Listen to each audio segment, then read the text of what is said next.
Hello everyone and welcome back to Walt and Sarah's channel.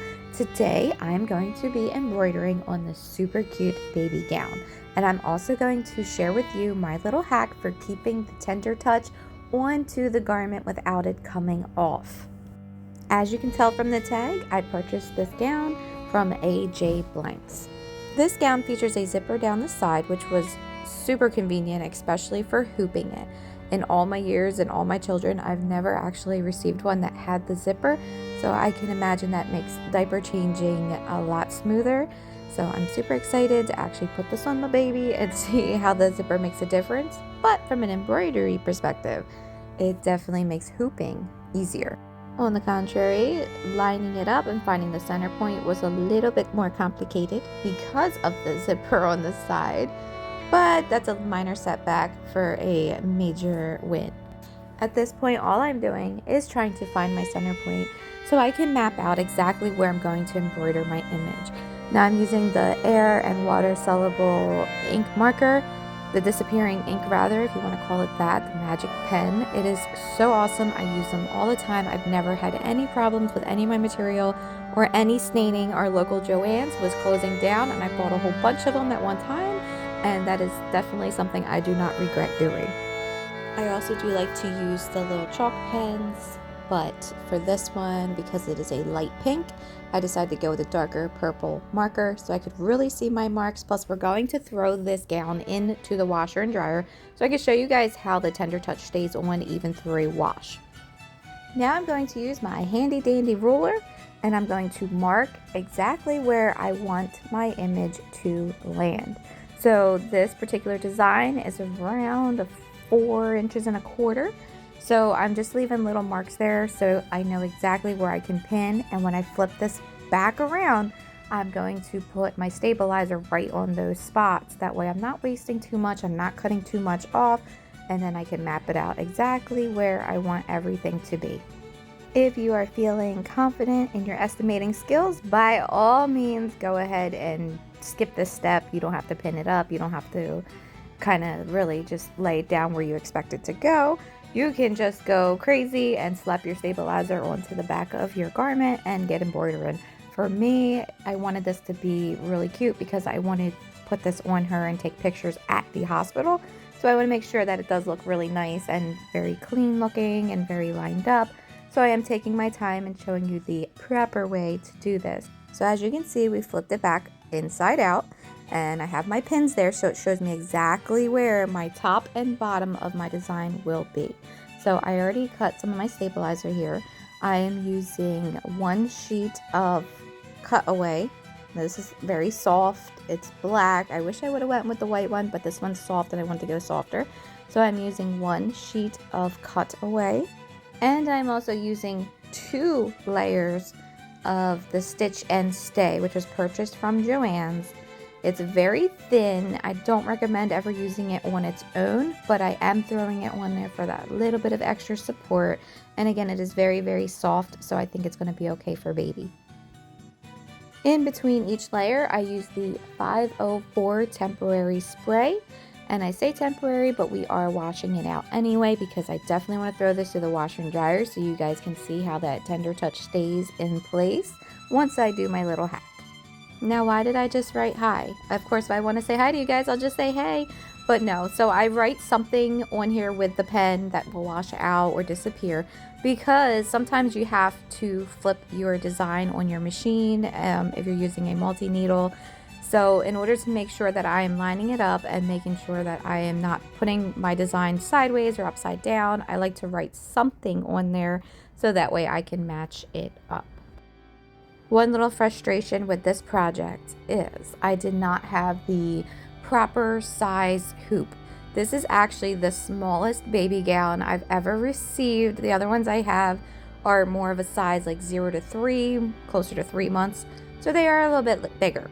This one is definitely for a newborn, which is going to make it so perfect for the pictures in the hospital like I envision with this. So I do have a little bit of a stretch there while I'm using the magnetic hoop. Now my Durkee hoops were too small and this one was just so slightly too big. So there is a little bit of stretch but it's okay. Again, it's one of those things where it's like, well, it's for my own kids, so I'm not going to stress about it. Spoiler alert, I do like the way it turned out, but that little bit of stretch did leave its mark. But it's okay, guys. We're not going to obsess over little things, right? Right now, I am just trying to line up my design, making sure that I was able to hoop it as straight as possible, considering I don't have the actual hooping station. So we just kind of have to wing it and hope that it does line up as best as we can. And if there's anything major, we can always adjust it on our machine. Goes without saying, always trace your design. I'm just throwing it out there as a reminder. There are so many times where I'm in a rush and I'm just tempted to hit that go button. But because we're using these like third-party aftermarket hoops, it's so important that you trace out your design. Anything could happen. Your machine can get bumped and you don't even realize it, and now you're out of sync. And then you're hitting that side there and you're wondering why your needle will go up and down and you're freaking out and you can't finish your job or project. So always trace your design. All right, guys, so now I'm using this water stabilizer. I'm actually going to use 2 layers because of the way it cut, and I had extra. And I really want these stitches to pop because I want the design and the name to show up in the photos. So I'm really making sure that I am making sure these stitches stay in place. I am making sure that these stitches pop out. I'm making sure the colors are something that you can read from afar, so that when I'm sending the photos out to people, they can see it. First things first, I have the no sew iron-on backing here, and then I also am using the Tender Touch. And again, check the description for some links if you're not sure where to get this.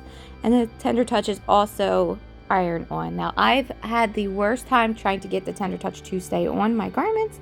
I always have it fall off when I wash my materials.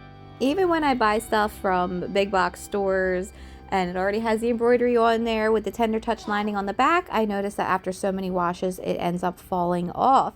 So using this heat and bond, I noticed that I can get it to kind of stay in place instead of just having it fall off right away after one wash if I did not do this little trick.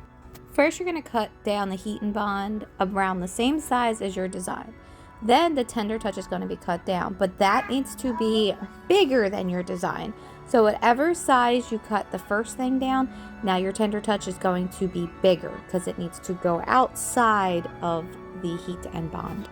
I am just working while my machine is working, so this can be done once it is done embroidering. I am ready to rock and roll. I can iron all of this on, throw my garment into the washer and dryer, and then call it a day. This is the finished product, guys. This is what it looks like. Now we need to take that water soluble topping off. So there is a hack where you can take a spray bottle and just spritz it a little bit and then it pops right off. I personally do not have water down in my basement right now, so I'm just going to peel it off the best that I can. Now we're going to flip the garment back inside out. It's just constantly flipping it right side, back ways, everywhere. And I'm going to cut off all of this extra stabilizer that I overcompensated for. We want to trim it down as best as we can because stabilizer is pretty heavy, especially that cutaway one. So we want to make sure we're getting as much of it off as we can without risking or jeopardizing the stitch on the opposite side. I'm also going to take this time and this opportunity to cut any of the jump stitches or the little flyaways there, so the little extra strings. I'm going to take this chance to go ahead and snip them off because they don't need to be on there. I am using my mini press for this. I absolutely love it. It is the perfect size for this little design, for this little baby gown. I put it on the second heat setting. I'm not sure what the temperature equals there, but I do hit the button twice and then I use that so it's not too hot, too cold, it's just right. And I'm going to follow the counting instructions that are found on the packages of the Tender Touch and the Heat and Bond. One says 8 seconds and the other one says 2 seconds. So for the Heat and Bond, I do believe it was 2 seconds, and then you peel off that white protective coating. And then for the Tender Touch, you're going to hold it in place for 8 seconds. Now, because my mini press is small, I have to kind of move it around. So it's going to be 8 seconds, slide it, 8 seconds, slide it, 8 seconds, slide it, etc. As I reveal here, you can see that shininess or that white backing, that glossiness, and that is where the Heat and Bond stuck to our stitches. And now I'm going to take the Tender Touch, follow the instructions that are on the package. Make sure that the textured side is down. The smoother side should be out towards baby skin. I always cover it with the parchment paper because, or butcher paper, whichever one you want to use, because I don't want the heat and bond vinyl sticky stuff to get onto my heat press and ruin it. So just in case any of it is still seeping through because it's so hot, I always like to protect my iron. Look how well that adhered all on the corners and the sides. It just looks so good and so professional, and you wouldn't think that it's going to come off. But I'm going to throw it into the washer and dryer, and we're going to see how well this holds up.